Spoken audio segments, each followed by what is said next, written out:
안녕하세요. 하늘도솜입니다. 이번 영상에서는 띄어쓰기에 대해서 설명을 하려고 하는데요. 그동안 띄어쓰기에 대한 설명을 요청하시는 분들이 꽤 있었습니다. 그런데 띄어쓰기에 대해서 어떻게 설명을 할까 좀 고민을 하다가 전체적인 띄어쓰기 규정을 한번 정리를 한 후에 개별적으로 실수가 많은 그런 띄어쓰기를 차례차례 설명해 보려고 합니다. 이번 영상에서는 띄어쓰기의 규정에 대해서 설명을 하겠습니다. 그래서 이번 영상부터는 국립국어원에서 2018년에 발행한 한글 맞춤법 해설을 기준으로 그 안에 있는 띄어쓰기에 관한 내용을 설명하겠습니다.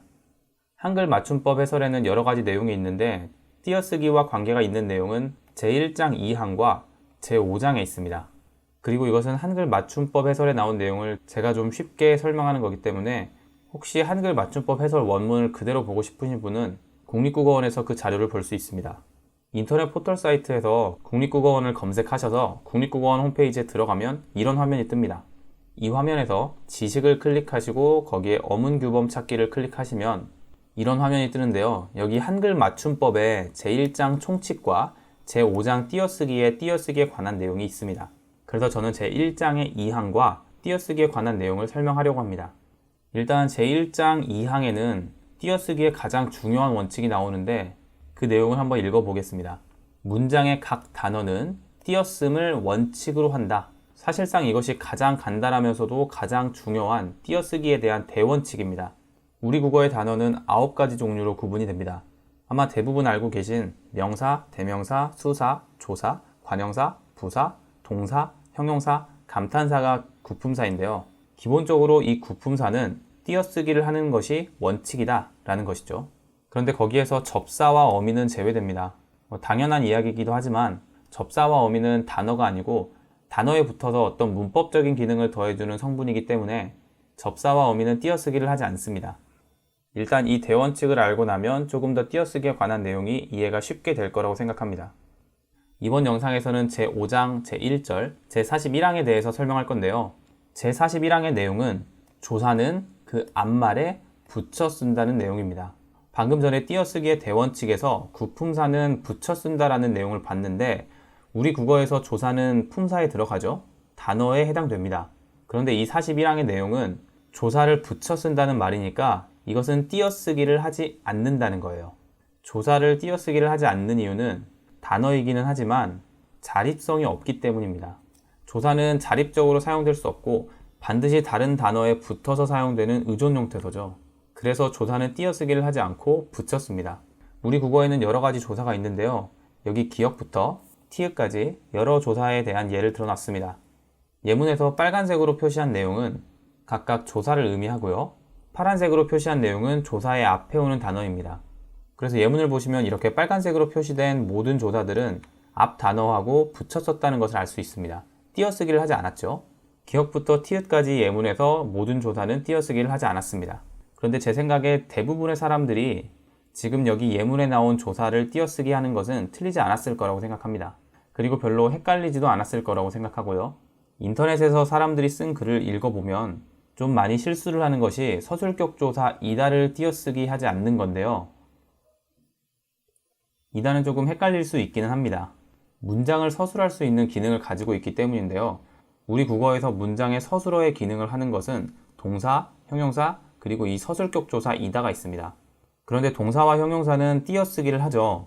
그래서 이다도 띄어쓰기를 해야 하지 않을까라고 생각하시는 분들이 있는 것 같은데 이다가 문장을 서술할 수 있는 기능을 가지고 있다고 하더라도 이다는 조사입니다. 이다는 조사에서 벗어날 수 없어요.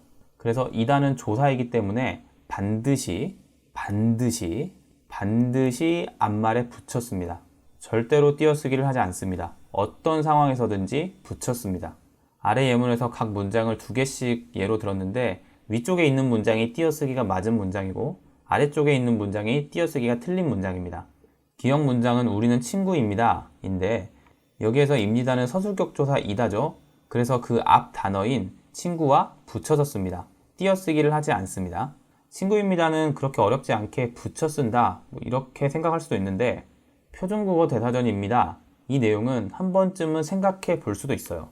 표준국어 대사전은 단어가 좀 길죠. 7글자 단어인데 왠지 여기에 입니다를 붙여서 쓰면 붙여서 쓴 글자가 10글자나 되기 때문에 이 한 단위가 너무나 크다는 생각이 들 수도 있습니다.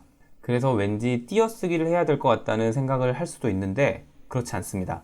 다시 한번 말씀드리지만 이 단은 조사이기 때문에 언제나 어떤 상황에서나 붙여 써야 합니다. 그래서 당연히 표준국어 대사전입니다도 붙여 써야 하는 것이 맞습니다. 그리고 검은 꼬리 거미 원숭이, 이 단어는 굉장히 길죠.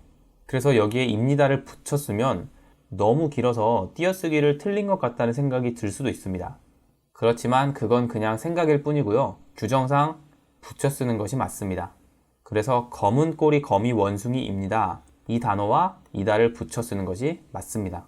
이다는 어떠한 상황에서도 예외 없이 반드시 붙여 쓰기 때문에 앞으로는 글을 쓰실 때 이다에 대해서 띄어쓰기 고민을 안 하셔도 될 것 같습니다. 그리고 조사는 연속적으로 사용될 때도 붙여 씁니다. 우리가 문장을 사용하다 보면 조사를 연속적으로 2개나 그 이상으로 사용할 때도 있는데요. 조사 몇 개를 연속적으로 사용했든 간에 연속적으로 사용된 조사도 모두 붙여 씁니다.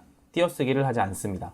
그래서 아래 예문을 보면 학교에서부터 뛰어왔다. 여기는 에서부터 이 2개의 조사가 사용됐는데 이 조사를 모두 붙여서 쓰고요. 띄어쓰기를 하지 않습니다.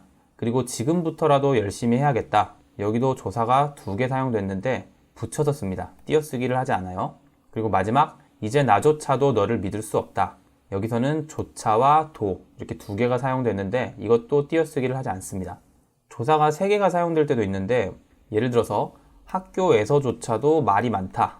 여기에서는 에서, 조차, 도 이렇게 조사가 3개가 사용됐는데 이렇게 3개가 사용돼도 전부 다 붙여서 씁니다. 띄어쓰기를 하지 않습니다. 그리고 마지막으로 어미 뒤에 조사가 사용될 때도 있는데요. 어미 뒤에 조사가 사용되더라도 조사는 항상 붙였습니다. 띄어쓰기를 하지 않습니다. 예문을 보겠습니다. 그렇게 떠들면은 내가 공부가 되겠어? 이 문장에서 면은 연결어미고 은은 조사인데 어미와 조사는 붙였습니다. 그리고 니은의문에서 괜찮지요? 이 문장에서 지는 종결어미고 요는 조사인데 지요도 붙여서 씁니다. 요를 어미라고 생각하시는 분들이 많은데요. 이 요는 어미가 아니고 조사입니다. 존댓말의 의미를 나타내는 보조사인데 좀 재미있죠? 아무튼 요는 어미가 아니고 조사입니다. 그리고 디귿에서 재미있기는커녕 힘들어 죽겠다. 이 문장에서 기는 명사형 전성어미고 는과 커녕은 각각 조사입니다. 어쨌든 이때도 전성어미와 조사는 각각 붙였습니다. 띄어쓰기를 하지 않습니다. 여기까지가 41항에 대한 내용이고 다시 한번 좀 정리를 해보면 띄어쓰기의 대원칙은 모든 단어를 띄어쓰기를 한다는 것인데 조사는 예외로 자립적으로 사용할 수 없고 의존적으로 사용되기 때문에 띄어쓰기를 하지 않는다 라는 것을 설명드렸고요. 조사는 어떠한 상황에서도 어떠한 조건에서도 절대로 띄어쓰기를 하지 않습니다. 그래서 많은 분들이 좀 헷갈리시는 게 이다인데 이다는 그 앞에 단어가 아무리 길다고 하더라도 절대 띄어쓰기를 하지 않는다. 이걸 기억해 두시면 좋을 것 같고요. 그리고 조사가 연속적으로 사용될 때도 띄어쓰기를 하지 않고 어미 뒤에 조사가 사용될 때도 띄어쓰기를 하지 않는다. 결론은 조사는 절대 띄어쓰기를 하지 않는다. 이것을 알아두시면 조사 띄어쓰기를 틀릴 일은 없을 거라고 생각합니다. 이번 영상은 여기까지고요. 다음 영상에서는 의존명사 띄어쓰기에 대해서 설명을 하겠습니다. 이 영상이 여러분에게 도움이 되었다면 좋아요와 구독 꼭 부탁드립니다. 감사합니다.